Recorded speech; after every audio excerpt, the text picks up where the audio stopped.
আউযুবিল্লাহি মিনাশ শাইতানির রাজিম বিসমিল্লাহির রহমানির রহিম। প্রিয় শিক্ষার্থীবৃন্দ, আশা করি সকলে তোমরা ভালো আছো। বরাবরের মতো আজকেও আমরা যে বিষয়টা নিয়ে আলোচনা করতে এসেছি সেটা হচ্ছে তোমাদের ক্যালকুলাস 2 অর্থাৎ অনার্স দ্বিতীয় বর্ষের ক্যালকুলাস 2 এর দ্বিতীয় চ্যাপ্টার অর্থাৎ দ্বিতীয় অধ্যায়ের অর্থাৎ 2 এর এই বিষয়ের অর্থাৎ এই অধ্যায়ের কিছু সূত্র নিয়ে আলোচনা করব। যে সূত্র এখানে বেশি কয়েকটা সূত্র নাই, অর্থাৎ 6টার মতো সূত্র আছে। যে 6টা সূত্র তুমি যদি মনে রাখতে পারো তাহলে তোমাদের অঙ্কর ক্ষেত্রে খুবই ভালো হবে এবং কি অঙ্ক খুব ভালোভাবে তোমরা করতে পারবা। অর্থাৎ সেই সূত্রগুলোকে সামনে রেখে আজকে আলোচনার বিষয়, অর্থাৎ আমাদের মূল গণিত মানেই হচ্ছে সূত্র, অর্থাৎ সূত্র যাই ভালো জানে সে গণিতে ভালো করতে পারবে। তো চলো আজকে দ্বিতীয় অধ্যায়ের 2A এর কিছু সূত্র সম্পর্কে আমরা জানব। ঠিক আছে, প্রথমে জানবো যে বক্রতা কি। বক্রতাকে আমরা প্রকাশ করে থাকি কাপ্পা, অর্থাৎ কে যদি কে এর মাথাটা যদি একটু বাঁকিয়ে নিচ দিকে করা হয় তাকে বলা হয় kappa. Kappa is equal to del psi. এই যে এই চিহ্নটার নাম হচ্ছে সাই, অর্থাৎ del psi divided del s. Del psi divided del s, অর্থাৎ বক্রতা কাপ্পা ইজিক্যাল টু হচ্ছে del psi divided del s. ঠিক আছে, অর্থাৎ ডেল এস হচ্ছে চাপ দৈর্ঘ্য আর একটা হচ্ছে ডেল সাই হচ্ছে সাই কোণ, অর্থাৎ এই সাই দ্বারা উৎপন্ন কোণকে বোঝানো হয়। যখন আমরা এই বিষয়টা সূত্রটা প্রমাণ দেখব বা এই বিষয়টা ভিতরে দেখবো তখন এই বিষয়টা আরো ভালোভাবে ক্লিয়ার হবো। তোমরা শুধুমাত্র মুখস্থ রাখবে, সেটা হচ্ছে বক্রতা kappa is equal to del psi divided del s. ঠিক আছে, এটা শুধু মুখস্থ রাখবা। আচ্ছা, দ্বিতীয় বিষয়টা হচ্ছে যে বক্রতার ব্যাসার্ধ। বক্রতার ব্যাসার্ধকে আমরা রো দ্বারা প্রকাশ করি, এটা হচ্ছে রো। বক্রতার ব্যাসার্ধ rho is equal to del s divided del psi, অর্থাৎ বক্রতা বিপরীতটাই হচ্ছে বক্রতার ব্যাসার্ধ। বক্রতার বিপরীত অংশটাই হচ্ছে বক্রতার ব্যাসার্ধ। বক্রতার ব্যাসার্ধ হচ্ছে ডেল এস ডিভাইডেড ডেল সাই। আচ্ছা, এটা গেল দ্বিতীয় সূত্র। তোমাদের এই প্রশ্নটা চলে এসেছে, ঠিক আছে, এইবারে যারা পরীক্ষা দিবা তাদের জন্য এই প্রশ্নটা চলে এসেছে। সেই প্রশ্নটা কি বলা হবে যে বক্রতা ও বক্রতার ব্যাসার্ধর মধ্যে সম্পর্ক লিখো। বক্রতা ও বক্রতার ব্যাসার্ধর মধ্যে সম্পর্ক লিখো। এর মধ্যে সম্পর্ক কি, সেটা হচ্ছে kappa is equal to 1 divided rho অথবা rho is equal to 1 divided kappa, অর্থাৎ বিপরীত রাশি। যে কোনো একটা লিখলেই তোমাকে এখানে 1 মার্ক দিতে বাধ্য। অর্থাৎ বলা থাকবে বক্রতা ও বক্রতার ব্যাসার্ধের মধ্যে সম্পর্ক কি, তাহলে তোমরা লিখবা kappa is equal to 1 divided rho অথবা লিখবা rho is equal to 1 divided kappa. ঠিক আছে, আচ্ছা, দ্বিতীয় বিষয়টা গেল। এবার আসো তৃতীয় বিষয়টা গেল চতুর্থ বিষয়। অর্থাৎ আমাদের প্রশ্ন হয়ে থাকে যে কার্তেশীয় সমীকরণ কয় প্রকার। ঠিক আছে, কার্তেশীয় সমীকরণ কয় প্রকার। আমরা এটা মূলত তার মানে কি এটাও আমাদের 1 মার্কের জন্য আসে, তোমাদের প্রশ্নে আসবে। সেক্ষেত্রে আমরা বলবো যে কার্তেশীয় সমীকরণ 2 প্রকার। একটা হচ্ছে ব্যক্ত সমীকরণ, একটা হচ্ছে ব্যক্ত সমীকরণ আর একটা হচ্ছে অব্যক্ত সমীকরণ। ভালোভাবে মনে রাখবা এই দুইটা সূত্র। একটা হচ্ছে ব্যক্ত সমীকরণ আর একটা হচ্ছে অব্যক্ত সমীকরণ। ব্যক্ত সমীকরণ সমান y equal to f of x. ব্যক্ত সমীকরণ কি, ব্যক্ত সমীকরণ হচ্ছে y equal to f of x. আর অব্যক্ত সমীকরণ হচ্ছে f of x comma y equal to 0। এটা হচ্ছে অব্যক্ত সমীকরণ। ঠিক আছে, আচ্ছা, এই কয়েকটা বিষয়, তার মানে কি 4টে বিষয় সম্পর্কে আমরা জানলাম, অর্থাৎ 4টে বিষয় খুব সহজ বিষয়। ঠিক আছে, 5 নম্বর যে সূত্রটা জানবো এটা হচ্ছে তোমাদের এই চ্যাপ্টারের জন্য 5 এবং 6 এই দুইটা সূত্রই হচ্ছে মূল সূত্র। অর্থাৎ 6 নম্বর সূত্রটা দ্বারা আমরা বেশি অঙ্ক করে থাকি, অর্থাৎ গাণিতিক সমাধান করে থাকি। এটাও প্রয়োজন হয়, এটাও প্রয়োজন হয়। এই যে এই আমাদের ব্যক্ত সমীকরণের যে প্রমাণ, এটা তোমাদের 100% গ্যারান্টি এটা তোমাদের আসবে। ঠিক আছে, এটা আমি তোমাদের প্রমাণটা দেখাবো, কিন্তু মূলত আজকের বিষয়টা হচ্ছে যে আমরা সূত্র নিয়ে আলোচনা করতেছি, সেক্ষেত্রে এই সূত্রটা অবশ্যই মুখস্থ রাখবা। ঠিক আছে, ব্যক্ত সমীকরণের বক্রতার ব্যাসার্ধ আমরা সমীকরণ কয় ধরনের করেছিলাম, অর্থাৎ কার্তেশীয় সমীকরণ 2 ধরনের করেছিলাম। একটা হচ্ছে ব্যক্ত সমীকরণ আর একটা হচ্ছে অব্যক্ত সমীকরণ। সেক্ষেত্রে ব্যক্ত সমীকরণের বক্রতার ব্যাসার্ধ নির্ণয়ের সূত্র হচ্ছে রো। রো ইজিক্যাল টু হচ্ছে পরম মান, অর্থাৎ মডুলাসটা শেষে দিতে হয় ক্যালকুলেশনের শেষে, কিন্তু সূত্রের ক্ষেত্রে আমরা এখানে লিখে রেখেছি, কিন্তু তোমরা যখন ক্যালকুলেশন করবা তখন এই মডুলাসটা লাস্টে দিয়ে, অর্থাৎ মূল কথাটা হচ্ছে যে বক্রতার ব্যাসার্ধ কখনো ঋণাত্মক হতে পারে না, বক্রতার ব্যাসার্ধ সবসময় ধনাত্মক হতে হবে, এই বিষয়টা মাথায় রাখতে হবে। এই কারণে মূলত মডুলাস চিহ্নটা ব্যবহার করা হয়েছে। অর্থাৎ তাহলে কি হবে, যে ব্যক্ত সমীকরণের ক্ষেত্রে বক্রতার ব্যাসার্ধ রো ইজিক্যাল টু মডুলাস পরম মান হচ্ছে সেকেন্ড ব্র্যাকেট, অর্থাৎ 1 প্লাস ডিওয়াই ডিভাইডেড ডিএক্স, অর্থাৎ একবার এক্স এর সাপেক্ষে ওয়াইকে, অর্থাৎ ফাংশন অফ এক্সকে, ঠিক আছে, ফাংশন অফ এক্সকে বা ওয়াইকে কী করা হলো, ডেরিভেটিভ করা হলো, তার উপর কী হবে, স্কোয়ার হবে, তারপর হোল টু দি পাওয়ার কত দিতে হবে, 3/2, ঠিক আছে, ডিভাইডেড দিয়ে দিতে হবে d square y divided d x square, অর্থাৎ এখানে বোঝানো হচ্ছে এখানে হয়েছিল একবার ডেরিভেটিভ বা একবার অন্তরীকরণ, আর নিচেরটা হচ্ছে দুইবার অন্তরীকরণ। তার মানে বক্রতার ব্যাসার্ধ ব্যক্ত সমীকরণের ক্ষেত্রে বক্রতার ব্যাসার্ধ রো ইজিক্যাল টু 1 প্লাস একবার ডেরিভেটিভের উপর square whole to the power 3/2 divided হচ্ছে দুইবার ডেরিভেটিভ, ঠিক আছে। এটাকেই আমরা মূলত প্রকাশ করে থাকি 1 প্লাস এখানে দেখো বলা হয়েছে যে ওয়াই 1 এর উপর স্কোয়ার হবে, মূলত এখানে ওয়াই 1 এর উপর স্কোয়ার, অর্থাৎ 1 ওয়াই এর উপর স্কোয়ার বলতে ওয়াই বলতে এখানে একবার অন্তরীকরণকে বোঝানো হয়েছে, ঠিক আছে, একবার অন্তরীকরণ বোঝানো হয়েছে, তার উপর স্কোয়ার, ঠিক আছে।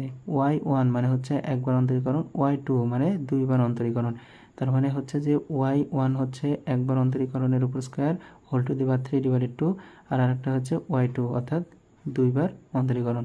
আর আমরা কি ব্যবহার করলাম, দুই পাশে তোমার মডুলাস চিহ্ন ব্যবহার করলাম, ঠিক আছে।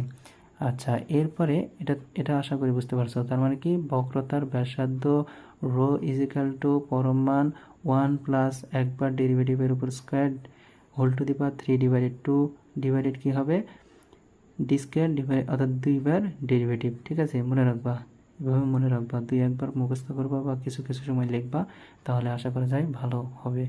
আর বেশি অঙ্ক করার ক্ষেত্রে এই সূত্রটা বেশি উপযোগী, অর্থাৎ এই দুইটা সূত্র দ্বারা একই অঙ্ক করা যায়, কিন্তু এই সূত্রটা ব্যবহার করলে আমাদের অঙ্ক করতে কষ্টটা কম হয়, ঠিক আছে। অর্থাৎ এটা হচ্ছে কি, অব্যক্ত সমীকরণের ক্ষেত্রে বক্রতার ব্যাসার্ধ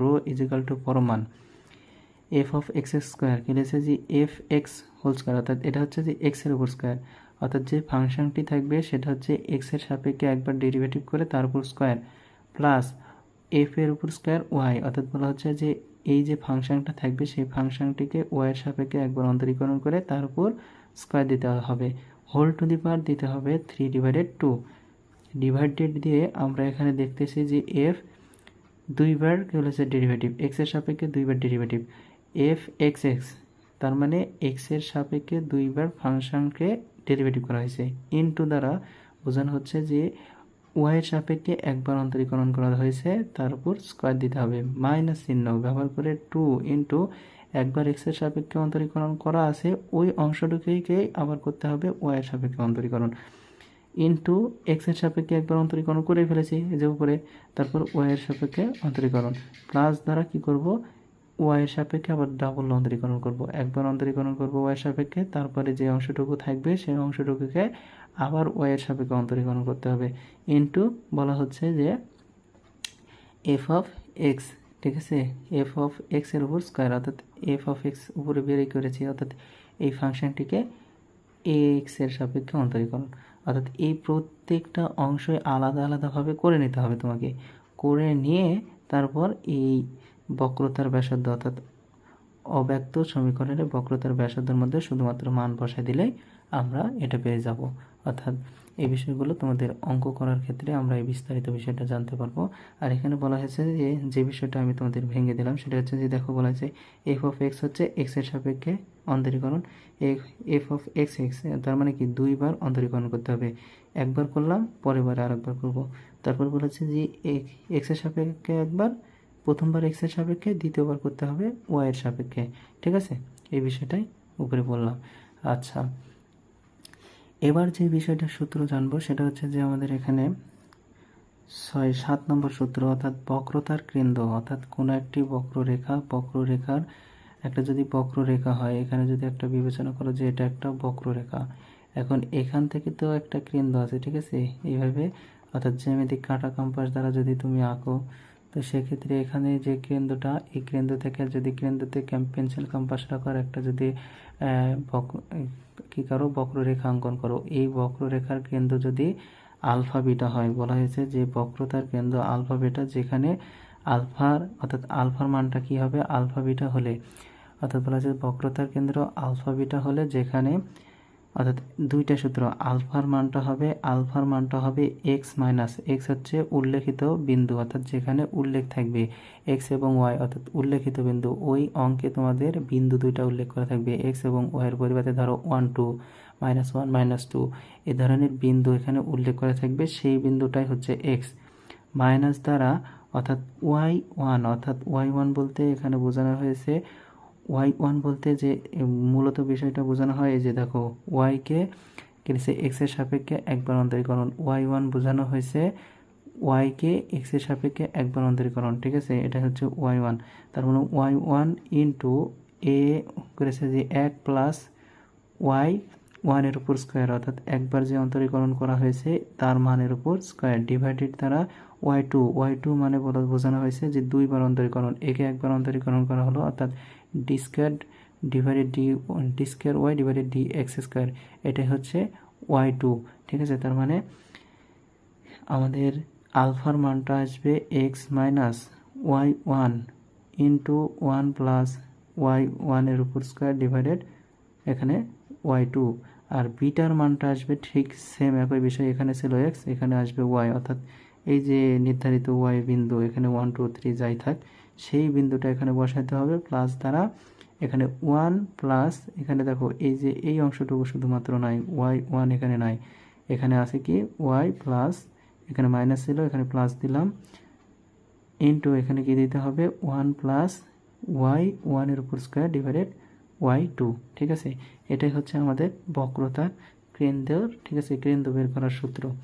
আচ্ছা, অঙ্ক করার সময় আরও ভালোভাবে ক্লিয়ার করে দেব। আচ্ছা, এরপরে দেখো যে